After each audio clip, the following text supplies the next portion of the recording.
کسایی که به وسواس شیطان تسلیم میشن او را از کافرها بسیار میترسن.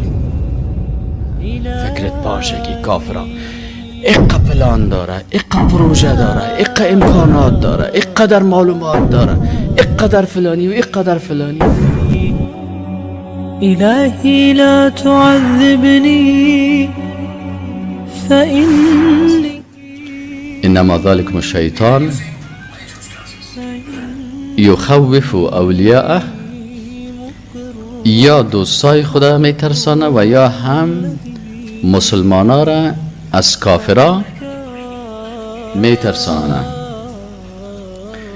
و یرهب المؤمن بالکافر، و کسایی که تحت وسوسه های شیطان قرار میگیره، شیطان چی میکنه که اینا را از کافرها بسیار میترسانه. و مردم یک وقت ما بودیم، یک کسی که ما بود و عرب بود، برای ما یک روز تشریح میکنه، میگه این خارجی های یا قدر معلومات زیاد دارن که امیال اگه بخواین بفهمن که ما تو دمی زیر پیران خود چه قسم زیر پیرانی پوشیدیم، ایره هم میتونن پیدا کنن. من امروز چیز نگفتم، گفتم باش برش یک دلیل پیدا کنم تا که خوب قناعت کنه. قدرت الله رفتیم گفتیم خبرها را سایل کنیم. در خبرها دیدیم که در انگلستان پلیس انگلستان تلاشی میکرد. من از دوست خود گفتم این قدر که آخه خبر دارن در افغانستان از زیر پیرانی موضوع خبر دارن، خیلی چرا تلاشی میکنه؟ خب باید بفهمه که اونو نفر که سلا داره، اونو دوز است، اونو نداره. یک دفعه یک تکان خورد. مرا میگه من این اکتشفته، از کجایی را کشف کردی؟ ما گفتم الله متعال برای مؤمنا یک فراست میده، یک قلب روشن میده که این انسان مؤمن میفهمه که این واقعیت است، دروغ است. حالا اگه کافرای قدر معلومات داشته باشن، خیلی چرا دروازه کار بند میکنن و باز بینگ بینگک میکنن و باز یک وقت که تیر میشی. ما یک دروازه مرا تیر میکردن، بینگ بینگ بینگ میکنه، بینگ بینگ بینگ میکنه، بعد از سر یک چیز ها میاره، باز میپاله، باز که میگه تو برو از دروازه تیر شو، باز ما تیر میشم. باز هر قدر که کرد میره تال دادم، گفتم باش کالی چی میکنم، میفهمه که من چی دارم یا ندارم. هر قدر که پالید نیفت، آخر مرا میگه که چی هست پیش تو؟ من هر قدر پالیدم نیست، لکن از دروازه که تیر میشی دروازه بنگ است میکنه، کدام چیزه هست پیش تو؟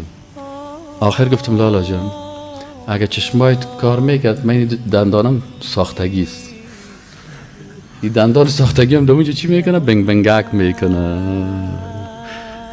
ما که خنده میکنم این فکر کرد که چی دندانایی داره. ما گفتیم این دندانا رو مجبور کردیم در هندوستان، از این خاطر تو فهمیده نمیتونی. گفتیم این دندان ساختگی از این خاطر. اوه گفت والا مرا تکت کردیم.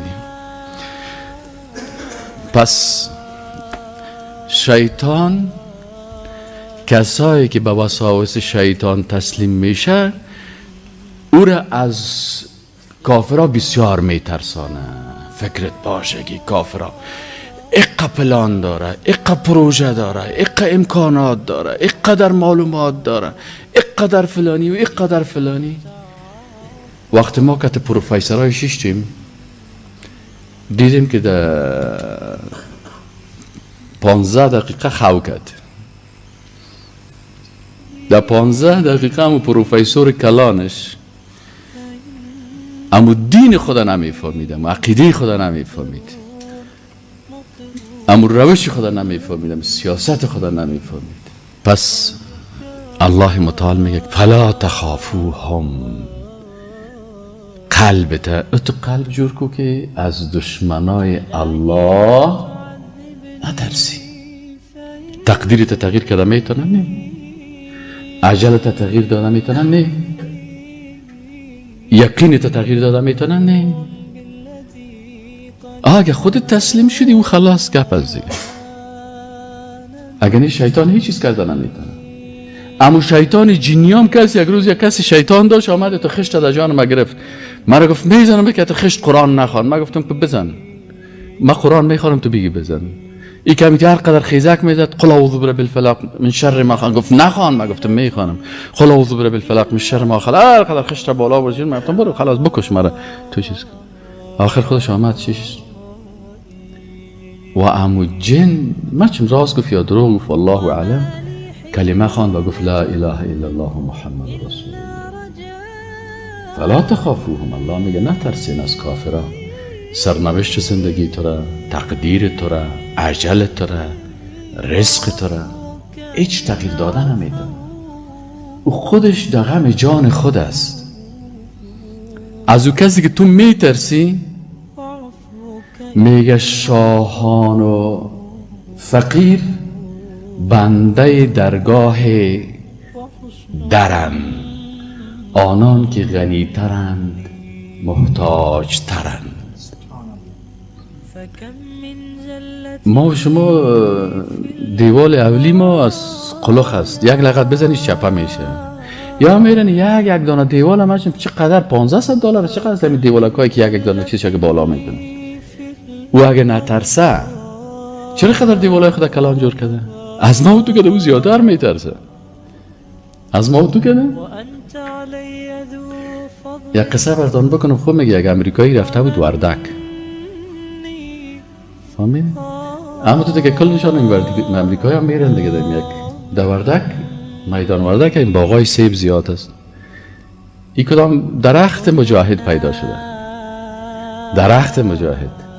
این امریکایی بیچاره در این تختی پشتش دیگه تو زیاد کالاست، هم تو دیگه روان است نصف شب 12 بجه شب دیگه هم تو آمده سوپر پاور.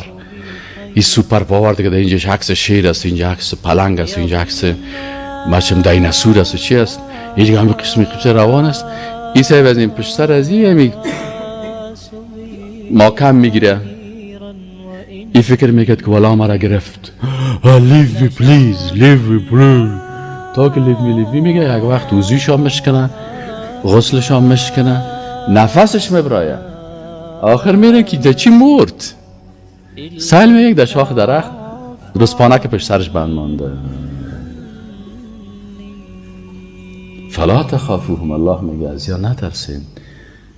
و خافونی و از ما بترسین ان کنتم مؤمنین، اگر راستی مؤمن هستین. اگر نیستین به نام مسلمان هستین، در تذکرهای الکترونیکی تان نشته کردین مسلمان و بر زبانت حمدگویا در دلت پیدا صنم، ای به باطن کافر و ظاهر مسلمانی چی سود.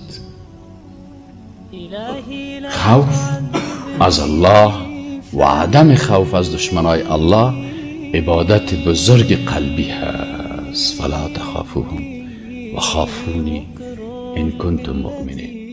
قد كان مني